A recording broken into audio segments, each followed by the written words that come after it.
Nobody knows my true intention. No one knows that I mentioned this is my ascension, cause I'm in it for the business. 6 feet of discussions, link with the Russians.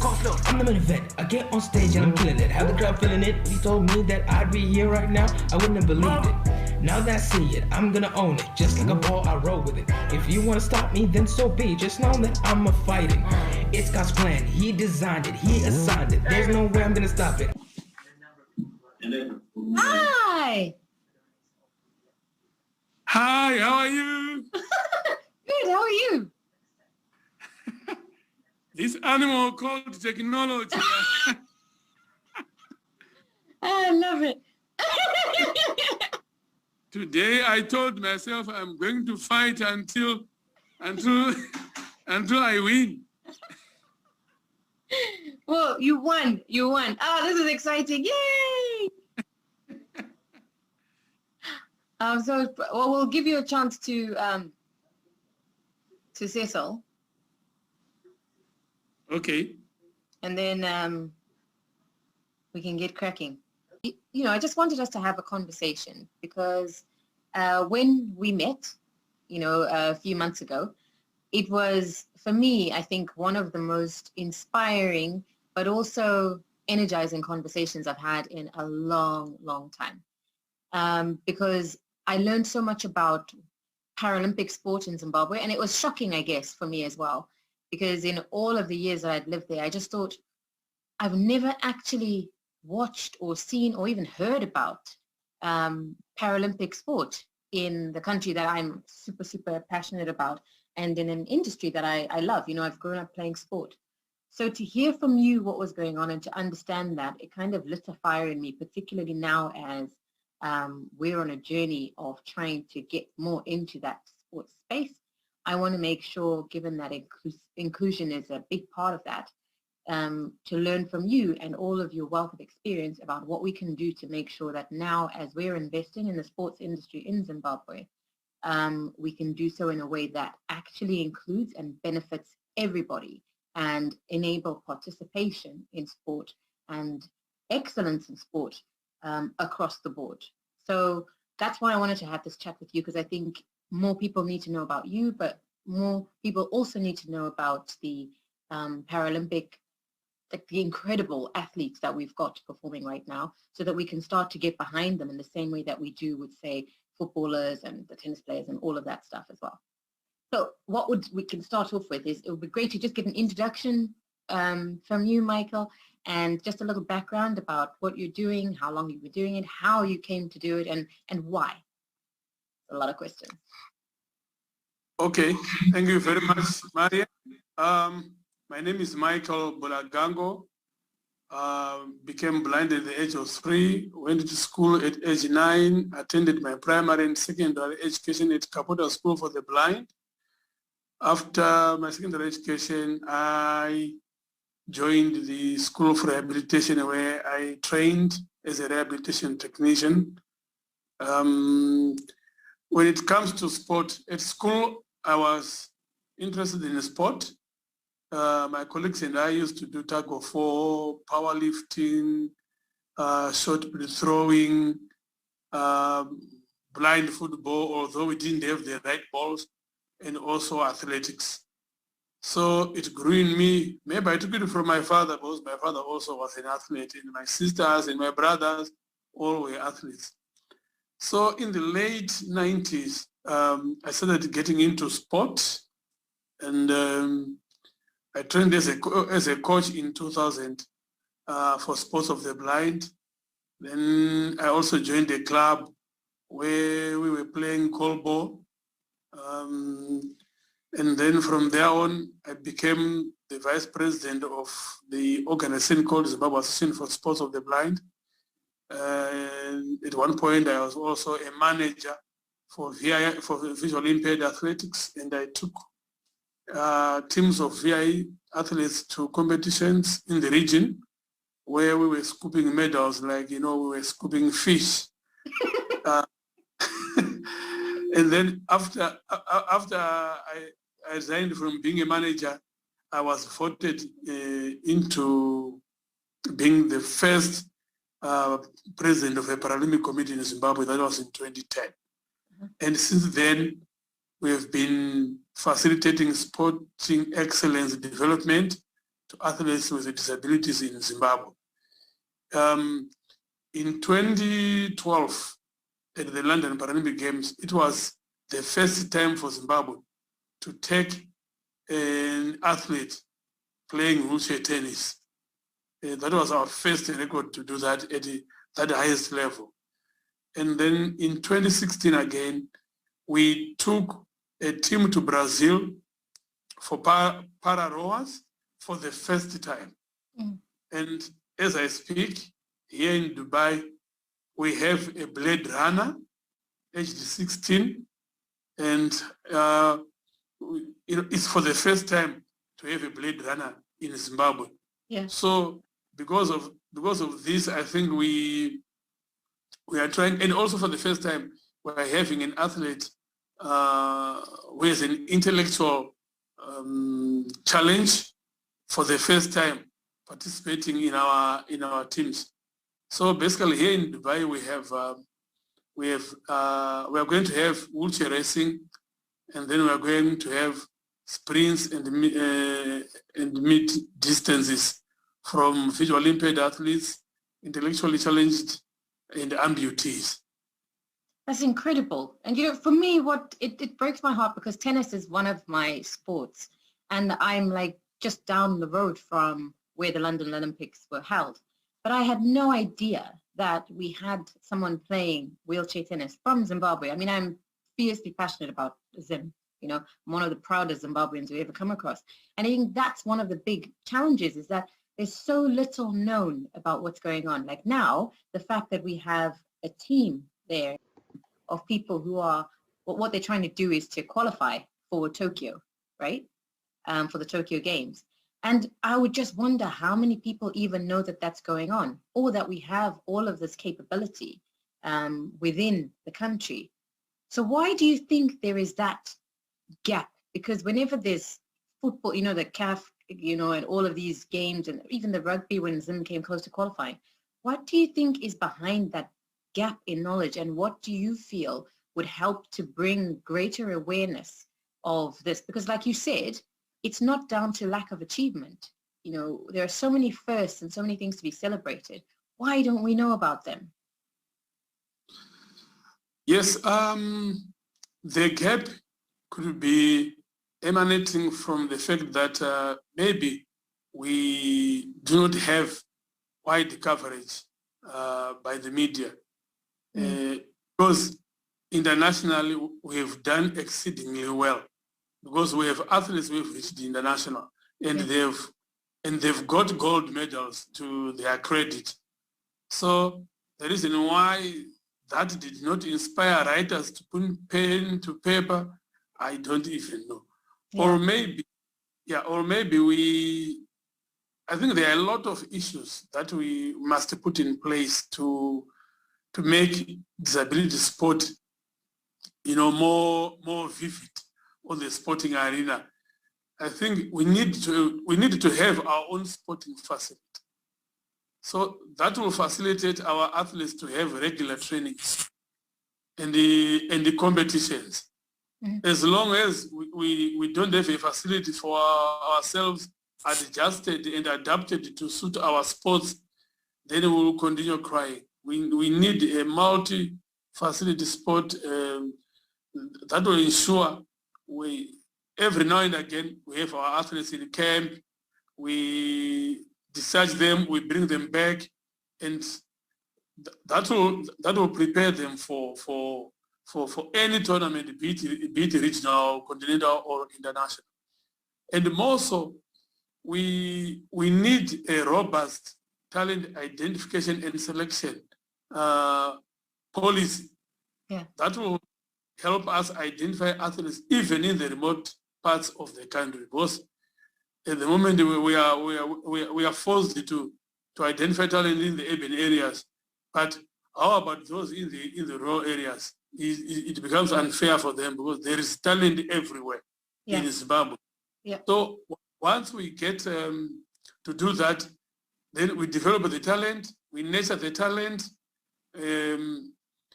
through regular trainings, through high performance and exposure also to foreign competitions. Our athletes must know their competitors, that there is so and so in Russia, there is so and so in the US, there is also in the UK, there is also in Canada, wherever. So that when they train, they are telling themselves that, okay, he runs 11 seconds, the 100 meters, I want to beat him. Not just to train, out of knowledge, out of not knowing the best standard. So we need also to work on that to make sure our athletes are exposed. And this gap also to me is very, touching me, because the last time we got a gold medal at international level was in Athens in 2004. Yeah. And this is now about 17 years, and it's not something pleasing to someone on the helm of the organization, because when things don't move well, my heart almost misses a heartbeat. So it's something that we do want. So what I feel can be done is definitely we need to, as I've said, have a multi-facility sports stadium to cater for all our disability categories.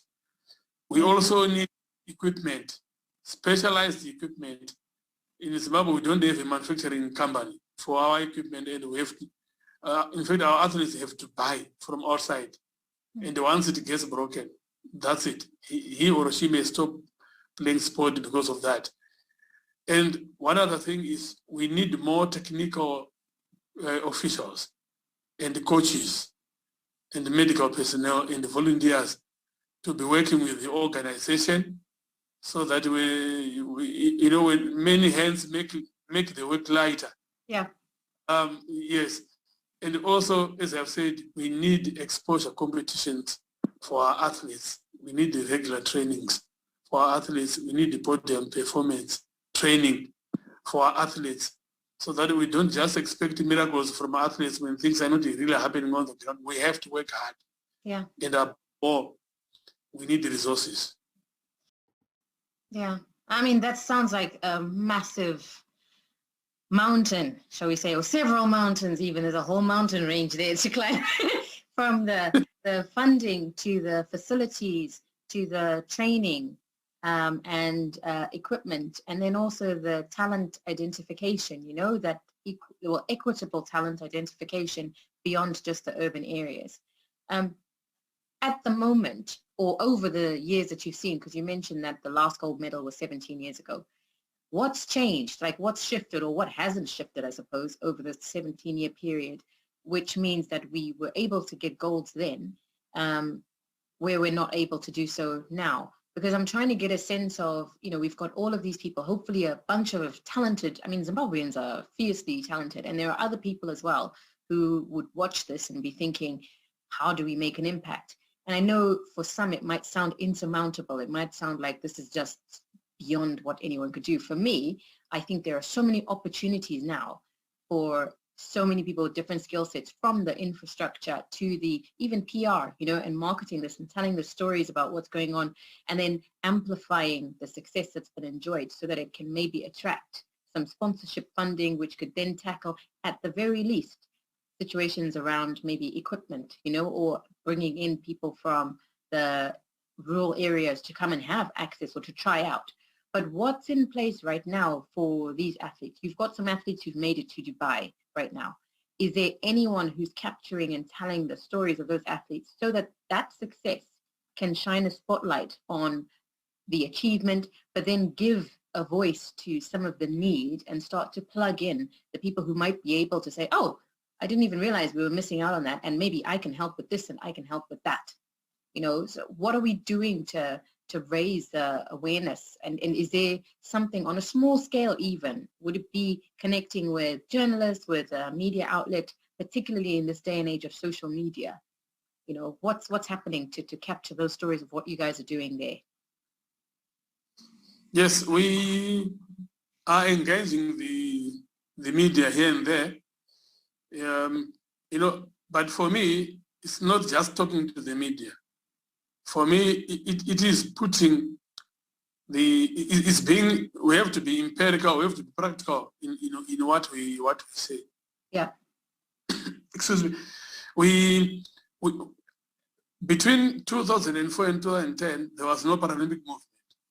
Even I can say before 2010, there was no Paralympic movement coordinating sports for people with disabilities. And because of that, when the last gold that we got, that was that. The problem being that we didn't have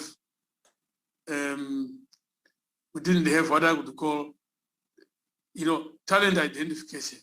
Yeah. That would make our athletes graduate from stage 1 to stage 2 to stage 3. For example, if we had identified athletes at maybe 8 years of age, we have athletes under 12, we have under 14, we have under 16, we have under 20.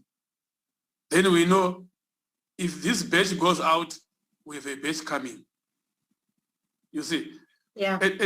At 15 years, we start having athletes participating in the Region 5 under 20 youth games.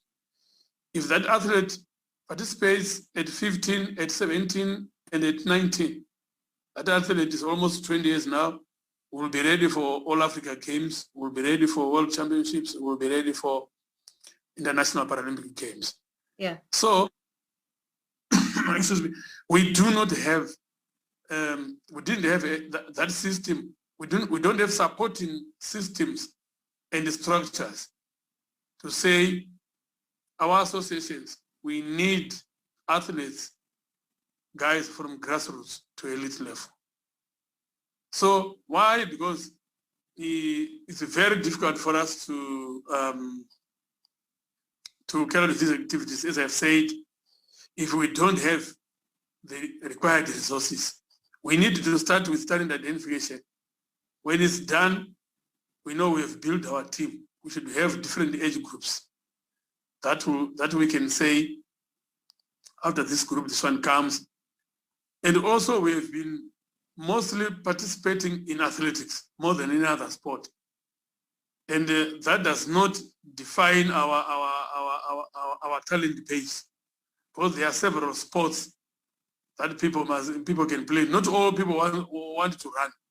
No, it's not. There are several sports on the Paralympic platform. Yeah. Yes, where we can say, what do you want? Do you like blind football? Someone says yes. Do you want athletics? Yes. Do you want goalball? Do you want wheelchair basketball? Do you want boccia? Do you want sitting volleyball? And then each athlete chooses what they want most. So how do we get there though? Because that sounds like a lot, and it would be great to have that as a menu of items. But if we were to break it down and say, you know what, even as a starting point, at a first year, we need to try and get this, and then next this, and then this, like a roadmap of requirements. Yes. I think you've got a question. There's someone with their hand up. So what we need to do first is to sit down as a committee and look at our talent identification. Both that process. Our organization is an athlete-centered organization. Mm-hmm. We can't plan anything else without athletes. Yeah. So we have to start by talent identification, selection, and development of athletes. Mm. And now we can say this team is prepared for this sport, this team for this sport, this team for this sport. We need to be serious about the disability sport if ever we wish and hope, to grow bigger and stronger into sport. We need to know where our talent is. And then what do we do with that talent? How do we develop that talent? And for what? For which competitions are we developing the talent? So before we talk about all these other things, like the facilities, the equipment, the everything, we need to know where our talent is. But at the same time, we also need equipment to say, it's different. It differs with athletics. Athletics, we can pick people and they can run. But sports like wheelchair basketball, wheelchair tennis, goalball, blind football, we need facilities. We need the right equipment.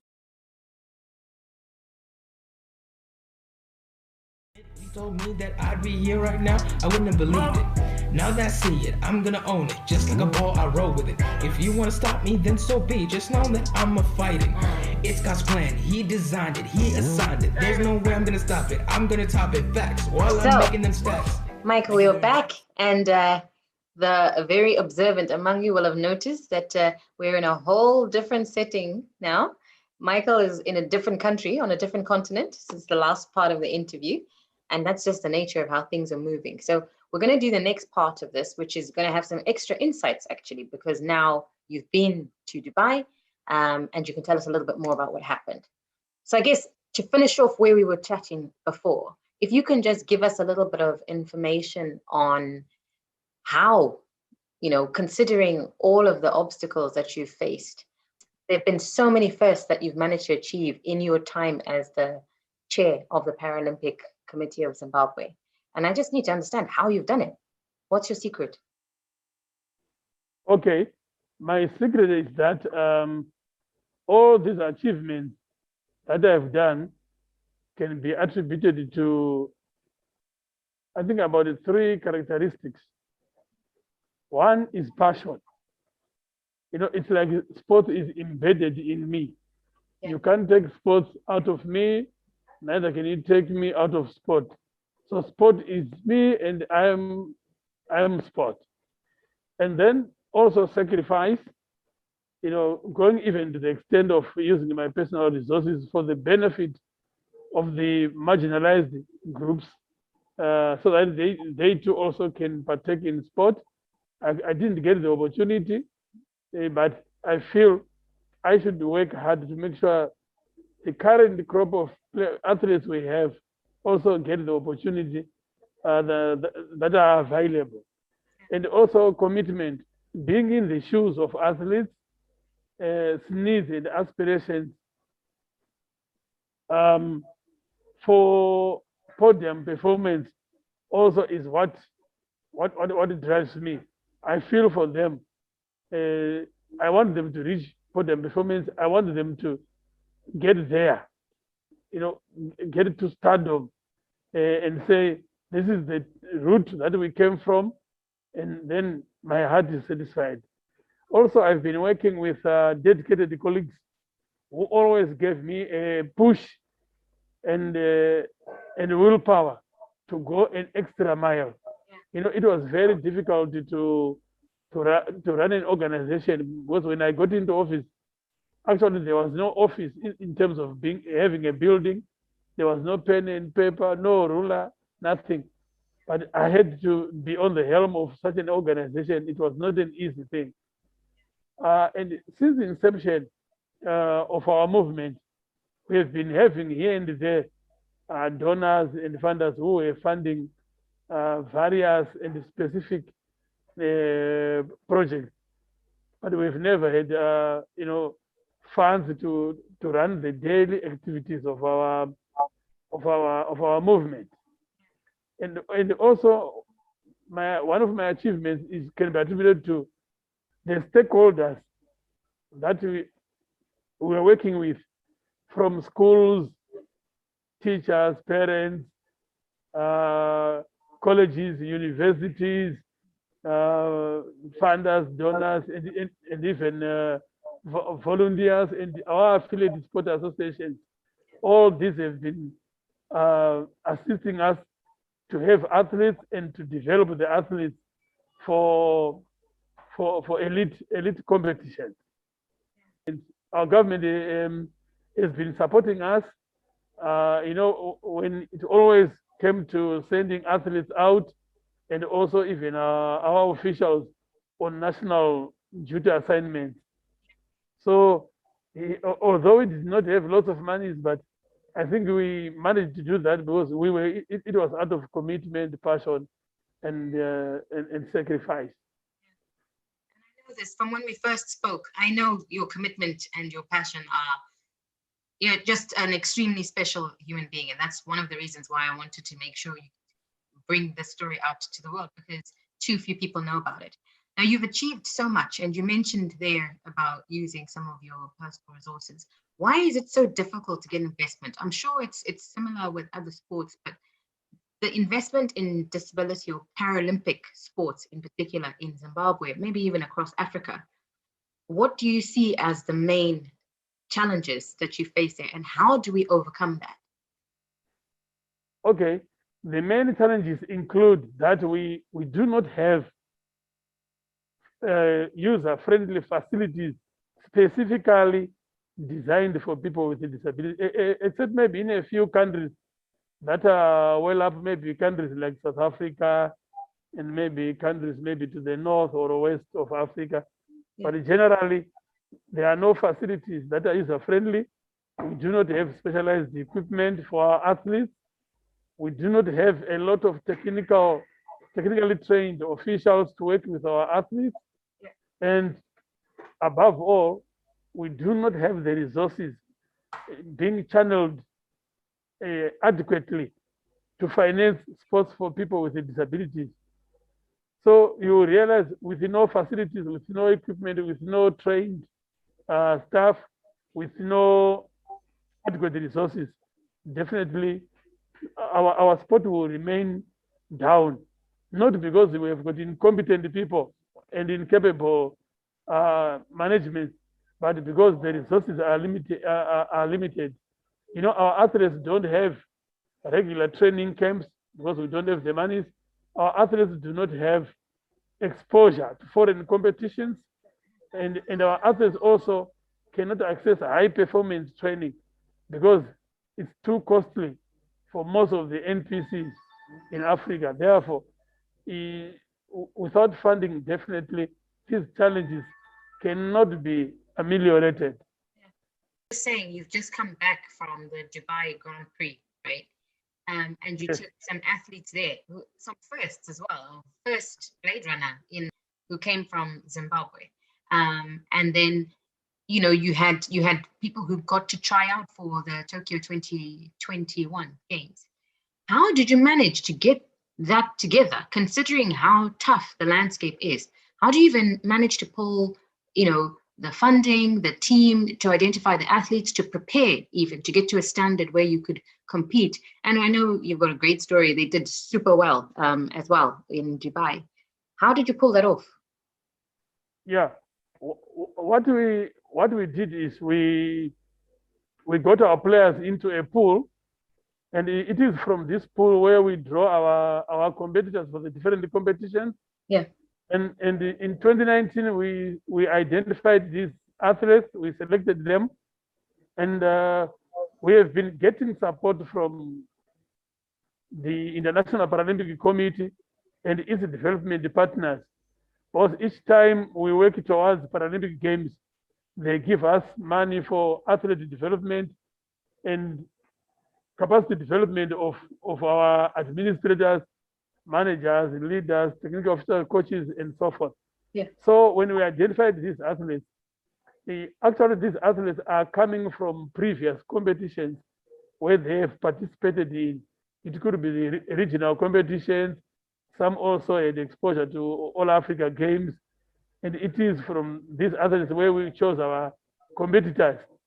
After choosing them, unfortunately we could not go to Dubai last year because of COVID, and it really interfered with the training of our athletes. However, we always talked to our coaches and trainers to make sure they send them some training programs to continue training at home. And when we heard that the games are on, that was around October 2020, we started also trying to make sure we bring these athletes into camp. But because of limited resources, we only managed to bring our athletes into camp for a week prior to departure for Dubai. And then after that, we went to Dubai.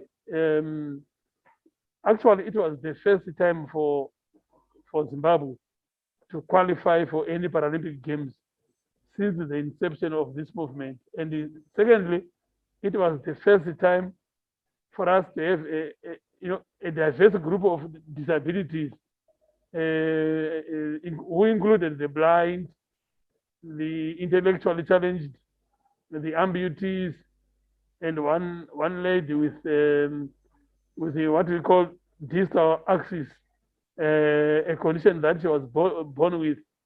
And also it was our first time to have a blade runner in our Paralympic team. So everything was the first time for us, the first time for us, the first time for us.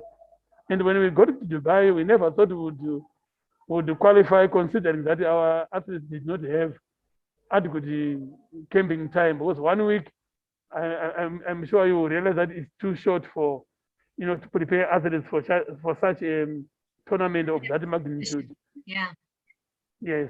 So at least we had 3 who qualified, and we had a total of, I think, six medals, 1 silver and 5 bronze. I'm sure if we had adequate time to register our athletes and license them, and also to train them, we would have got better results than what we got. Yeah. And so you think the big factor there, I mean, first of all, massive congratulations. I think that's incredible. And I think Thank you. the main thing is it speaks volumes about your leadership, for one, and commitment to it. But it says so much about the level of talent that we have in Zimbabwe, because 1 week worth of training camp, plus working against the whole COVID battle, plus when you think about the struggles with facilities and funding and everything else, to still pull a silver medal and 5 bronze medals out of the bag is just a phenomenal achievement. And like you said, I can just imagine what would happen if we had enough of that investment and funding. And so I'm hoping that by having conversations like this, we can start exploring what we can do, because there are so many people who are out here who the smallest contribution, the smallest thing can help. We all have resources we've got access to. And little things, if we pulled together our networks and things like that, could make such a material difference to organizations like the Paralympic Committee of Zimbabwe. And it's conversations. It could be as simple as a conversation with someone, just to say, equipment or training or whatever it is. So if you had a wish list, something that's achievable, things that people can help with now, considering you've got these athletes who presumably they've now qualified for Tokyo, right? The athletes, they've qualified for Tokyo. Yeah. So now what happens next? How are they, what are they going to be doing to prepare? And what would you say, what are your concerns from a leadership perspective, thinking, how do we best get them in a position to be able to do well there? Okay.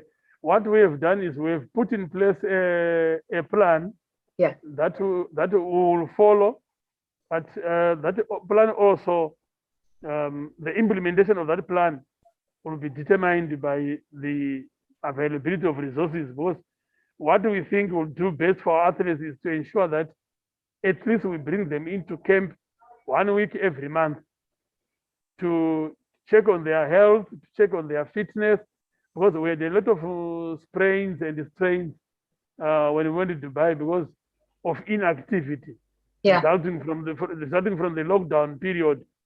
So if we would have them 1 week in camp, and then maybe probably we have them undergo high performance training in Harare, just to make sure they get more than what we expect. And then if we could get maybe 1 or 2 exposure competitions to say, we want to go to this country and maybe for them to compete with other athletes, it would also boost their morale. So that's what we are looking at. So we expect that our camp should start now in March and end up in August, or just some weeks before we leave for Tokyo. Okay. And when is Tokyo again? When do you leave for Tokyo? Tokyo Games is end of August. Okay. To around, I think, the 8th or 9th of September. Yeah.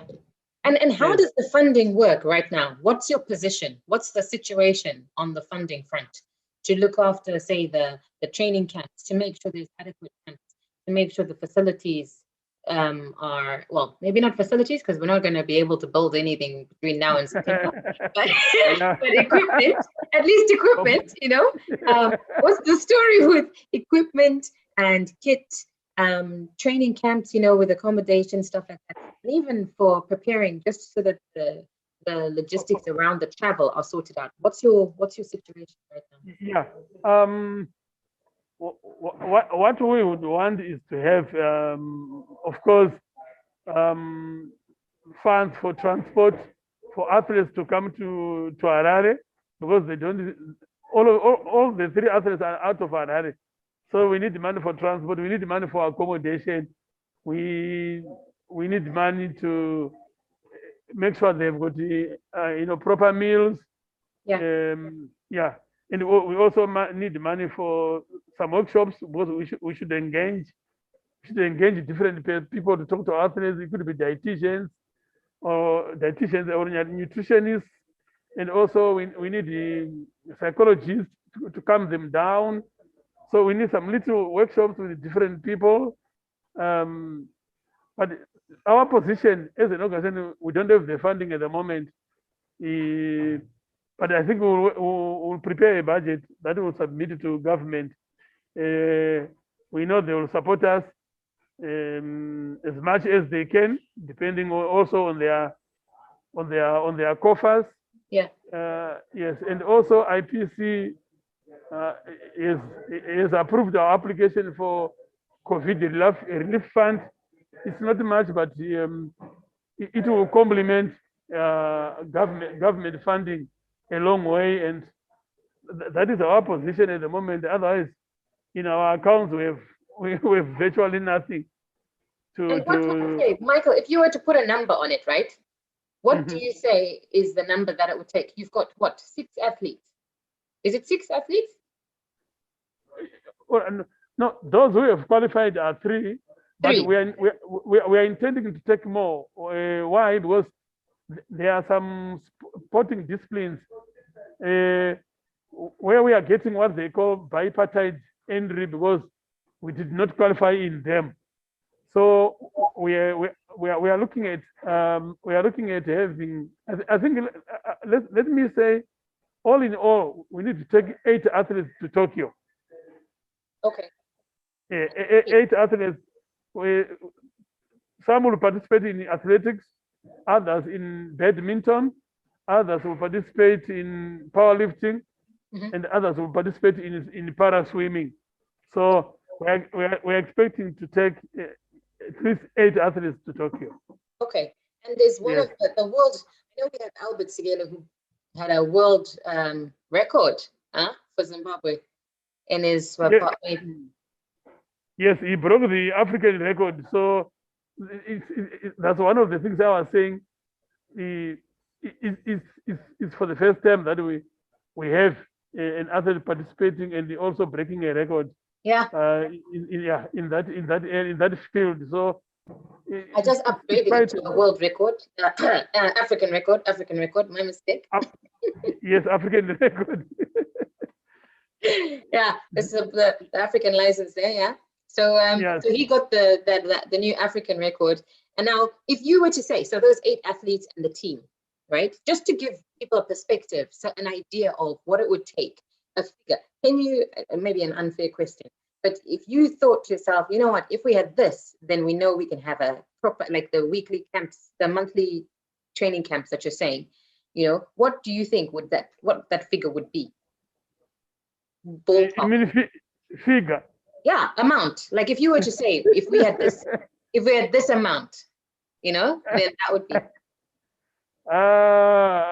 No, that's a tricky question for me. Is it? Because you know what it is, though.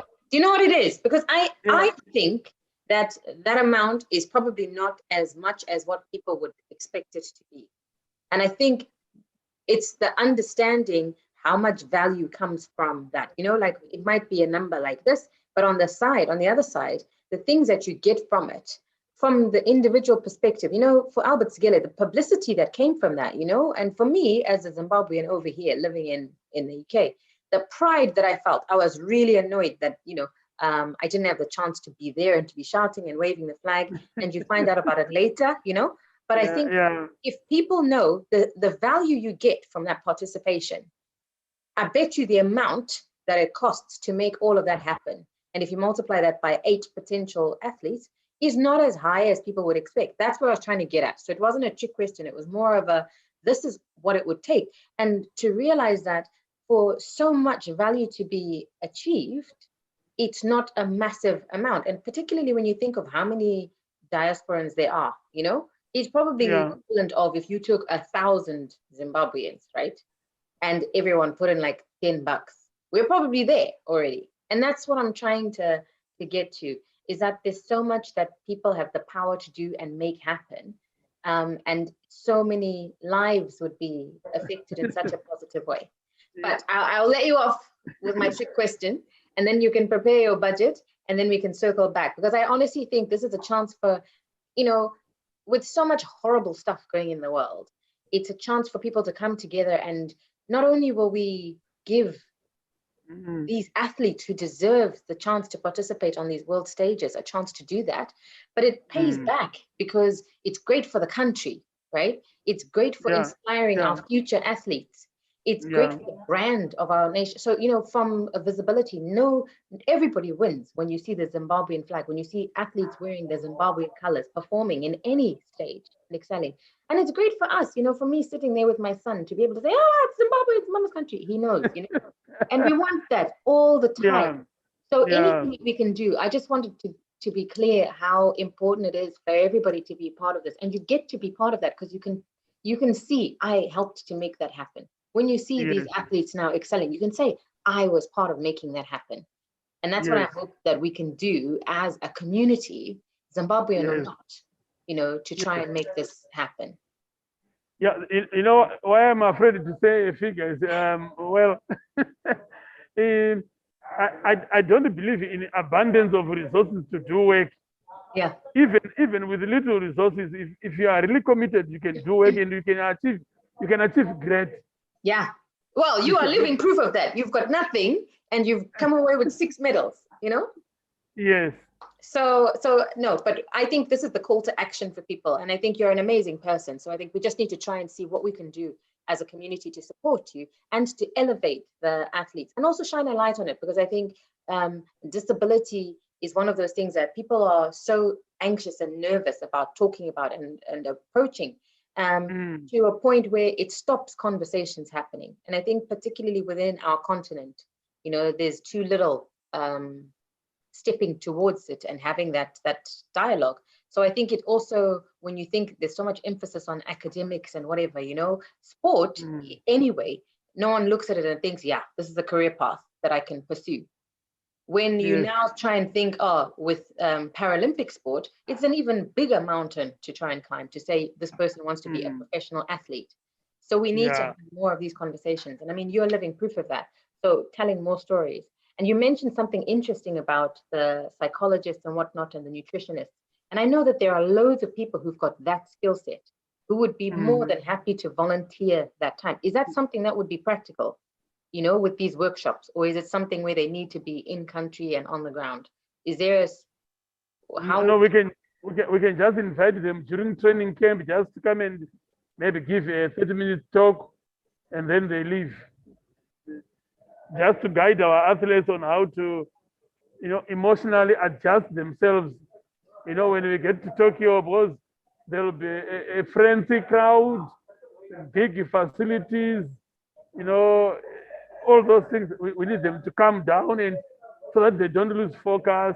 They are not caught by stage fright and say, it's my first time to be in Tokyo. And, athletes can easily lose focus because of that. So we want also, we'll be engaging these people just to come and give some talks about diet, about how to maintain their health as athletes, because sometimes they end up eating everything because it's available. They dish for themselves. So the psychologists will do their part, the dietitian will do their part, the physical trainers will do their part, the coaches will do their part. As NPC, will also do our part and encourage them to, because it's not the first time for us to be at the international level. We had Elliot Mujaji who won gold medals in Sydney and in Athens. So it's the motivation that we give them and say, if he did it, why can't you do it? You can still do it. So that is something that we can talk about. But for But for the figure, I'm afraid to, I'm afraid to say too little, and I'm afraid to to be to say too much that will scare people. To tell you the truth, maybe it's because I'm not the accounts person. Maybe if I sit down with my treasurer, we can come up and calculate how much each athlete will require Yeah.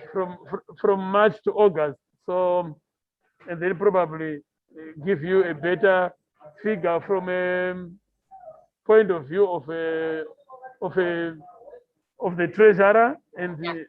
with some realistic figures. The problem is we are using both bond notes and US dollars, so it's it's difficult. We have to do the budget obviously in US dollars, Yeah. and we hope our friends will understand that. Yeah. Yeah. No, Yes. I think US is the currency that makes sense, and more people would understand that. Because otherwise, nobody understands the Zimbabwean currency. Nobody. So, Yeah. so, and from that perspective, I think my final question for you is again on it's linked to this. It's sponsorship. It's understanding how people can practically support the team. If, say, I wanted to volunteer, let's say I am a nutritionist, and people are based everywhere. So if someone is based, how do they engage with you? Is there scope for someone who says, oh, actually, I'm a nutritionist and I'm based in Tokyo, so I can be helping the team once they're here, and supporting in that capacity to advise? Is there scope for people to do stuff like that? Or if someone was like, oh, actually, I am a sports psychologist, are they able to volunteer their time? Is that practical, or does it become a bit of a nightmare because it's disruptive or whatever? Is that something you would be open to if people were keen to volunteer their skill sets? Yes, definitely. We are looking for resources, and the resources will include materials. Like someone can say, I want to, well, I want to do T-shirts or tracksuits for you guys.